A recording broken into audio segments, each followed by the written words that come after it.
I'm here with Highland Springs head basketball coach Reggie Tennyson. His Springers win it by a count of 76-72 over James River here to move to 11-5 on the season. Just another ordinary Monday night basketball game, Coach, but a good back and forth battle. A lot of 3-point shots made. I think a total of 19 in this game.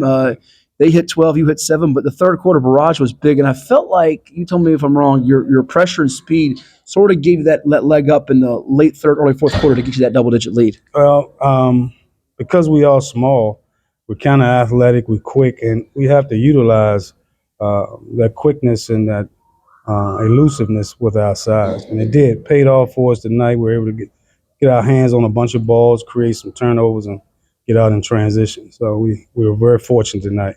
Let's talk about some of those guards that helped set the tone for you. I'll also talk about your big man in a second. Jordan Jackson, who had 9 points, 11 rebounds, but Quinzel Roan, Santino Moore, Ezekiel Burchett, and Evan Waller, who gave you that jolt off the bench, I think it was, with 4 threes as well. Yeah, and this was his first game back. He missed the last 3 or 4 games with a hand injury, so he was chomping at the bit to get in the game and play. And I held him out the last game, one more game, so we were happy to get him back. The rest of those guys are seniors, except for Santino.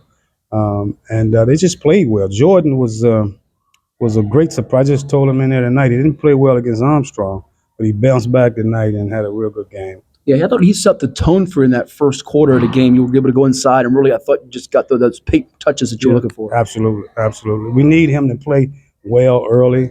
It does set the tone for the rest of the team. It gives us those more efficient baskets that we need in the paint. So he played well tonight. How big were free throws late in this game? Because if you don't hit some of those, especially Burchett going a perfect 6-6, they might have a chance to tie up with their 3-point. That's probably one of the best 3-point shooting teams in the area, right? Yes, it is. They are. I think they were like 11-4, something like that. Yeah, 12-4 coming in. They were 12-4 coming in, so they're a pretty good team. A good measuring stick for us this late in the season. This is our time of the year. We usually start to peak at this time of the year. We kind of work all the kinks out and kind of know where we are in rotation, who's playing well, who's not, and who we can kind of lean on to carry us. Let's touch on that because a couple seasons removed from the state championship. Last year you got rolling. We saw you in the finale, I think, of the regular season against Hopewell. Came back and won that game as you made another state Final Four trip. Saw you last month against Lake Taylor. You've gotten a lot better from then to now. Where have you improved the most specifically, in your opinion? I just think time. Like Burchett, he had 33 Friday night. I don't know what he had tonight. I didn't start him tonight because he was late to our shoot-around. But his basketball, he plays football, so he was bulky when he came in, and he's kind of leaned out a little bit. His thighs got a little smaller. He's in his basketball body.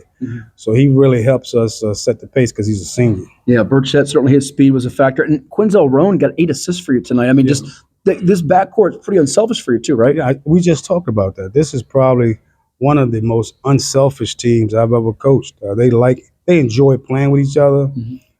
They share the ball very well with each other, and I'm just so pleased with their effort and their effectiveness on the floor together. Matthew, I thank you for your time. Now in Class 6 this year, Region A, you've been a part of many playoff runs with Coach Lancaster now as the head man. What's the key for you guys to be competing come playoff time and having a chance at this thing? Hey, man, believing and staying the course. You just got to believe that you should be there. You got to believe you can win it all. Then you just got to go out and execute. So it's all about execution and effort. Effort, enthusiasm, and energy is what we focus on. That's our mantra. And as long as we come to every game with that kind of mindset, we got a chance to win. And they've got those words, the 3 E's across the shirts that they have at Highland Springs. I have to give me one of those. Coach Tennyson, thanks so much. All the best. All right. Thank you. Appreciate you. All right.